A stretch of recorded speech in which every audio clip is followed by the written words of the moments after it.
Hi guys, welcome to our channel Mahir Shaikh. నేను మీ Sumayya. ముందుగా మన ఛానల్ని సబ్స్క్రైబ్ చేసుకోండి, పక్కనే బెల్ ఐకాన్ కూడా ఉంటుంది, యాక్టివేట్ చేసి పెట్టుకోండి.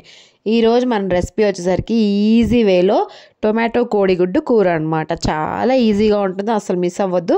స్కిప్ చేయకుండా చివరి దాకా అయితే చూడండి. ఫస్ట్ టైం చూస్తున్నట్లయితే సబ్స్క్రైబ్ చేసుకొని చూడండి.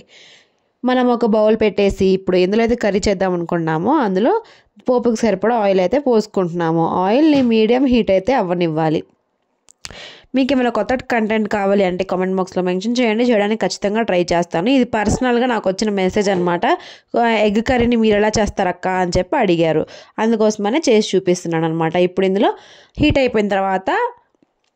ఆయిల్ హీట్ అయిపోయిన తర్వాత అందులోనే కొద్దిగా ఆవాలు, కొంచెం జీలకర్రను అయితే వేసి సన్నగా తరిగి పెట్టుకున్న ఉల్లిపాయలను కూడా వేసేసి దోరగా ఫ్రై అయితే చేసేసుకోవాలి. మరీ దోరగా ఏం అవసరం లేదు. సో హాస్టల్స్లో ఉండే వాళ్ళకైతే ఈ కర్రీని సూపర్ ఫాస్ట్ అని చెప్పొచ్చు అనమాట. సూపర్ ఫాస్ట్గా చేసుకునే రెసిపీ ఇది. చాలా ఈజీగా ఉంటుంది. మీకు అవైలబుల్లో ఉన్న వాటితోనే ఈ రెసిపీని అయితే చేసేసుకోవచ్చు.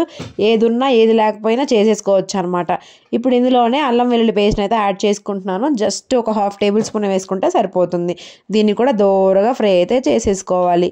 కొత్తగా మన ఛానల్ చూస్తున్న వాళ్ళైతే సబ్స్క్రైబ్ చేసుకొని చూడండి, పక్కనే బెల్ ఐకాన్ కూడా ఉంటుంది, యాక్టివేట్ చేసి పెట్టుకోండి. ఎందుకంటే ముందు ఫర్దర్గా మనం చేయబోయే వీడియోస్, మంచి వీడియోస్ మీ దాకా రావడానికి అవకాశం ఉంటుందన్నమాట. ఇప్పుడు టొమాటోలను తీసుకొని ఇలా సన్నగా నిలువుగా మాత్రమే కట్ చేసుకున్నాను అనమాట. గుజ్జుగా రావాలి అంటే నిలువుగానే కట్ చేసేసుకోవాలి. చాలామందికి తెలియని విషయం ఏంటి అంటే మనం కూరగాయలు కట్ చేసే దాన్ని బట్టి దాని టేస్ట్ మారుతుందంట. ఒక షెఫ్ చెప్పారనమాట ఈ టిప్ నాకు.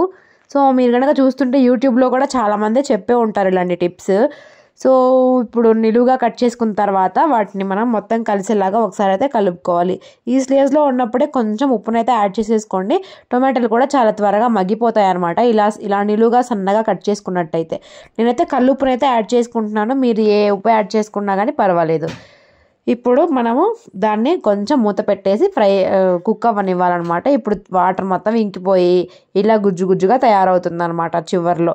సో తర్వాత ఇలా కలుపుకుంటూ ఉంటే ఫ్రై కాదు గుజ్జయ్యేలాగా కుక్ చేసుకోండి. మీకు ఇలా రాలేదు, మొత్తం నీళ్ళు ఇంకిపోయాయి అనుకుంటే ఇదిగోండి చూడండి, ఒక చిన్న గ్లాస్తో 1/2 గ్లాస్ వరకు అయితే వాటర్ని కూడా యాడ్ చేసుకొని కుక్ చేసుకోవచ్చు. సో ఇలా కుక్ చేసుకున్న తర్వాత కొంచెం సేపటికి కొంచెం గుజ్జులాగా తయారవుతుంది అనమాట. చాలామంది టొమాటో గుజ్జు ఎలా చేసుకోవాలి, ఇదేంటి మనం ఎన్నిసార్లు చేసిన వాటర్ లానే ఉంటుంది, లేకపోతే ఎండిపోయినట్టు ఉంటుంది కర్రీ అనిపిస్తుంది.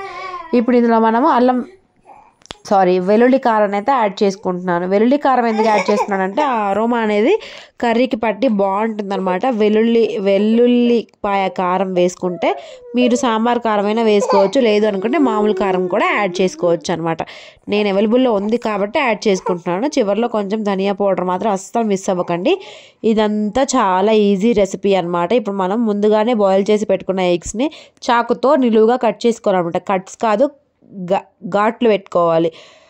కట్ చేసుకుంటే కట్ అయిపోతుంది, అలా కాకుండా కొంచెం చిన్నగా ఘాట్లు అయితే పెట్టేసుకొని ఇలా కర్రీలో అయితే వేసేసుకుంటున్నాను. సో చూడండి, ఘాటు ఇలా ఉంటే సరిపోతుంది నిలువుగా. ఇలా వేసుకున్న తర్వాత కోడిగుడ్లు కూడా వేసుకొని తర్వాత మనము ఒక 2 నిమిషాలు అనేది మూత పెట్టేసుకొని కుక్ చేసుకోవాలి. మొత్తం కర్రీ అంతా కలిసేదాకా కలుపుకొని ఈ విధంగా కుక్ అయిన తర్వాత 2 నిమిషాలు సిమ్ మీద పెట్టుకొని కర్రీని మూత పెట్టేసుకొని కుక్ చేసుకున్న తర్వాత కొంచెం పైనుంచి కొత్తిమీరని అయితే యాడ్ చేసేసుకోండి. ధనియా పౌడర్ అసలు మిస్ అవ్వకుండా వేసుకోండి. ఇప్పుడు మన ఎగ్ గుజ్జు టమాటో కర్రీ అయితే రెడీ అయిపోయింది.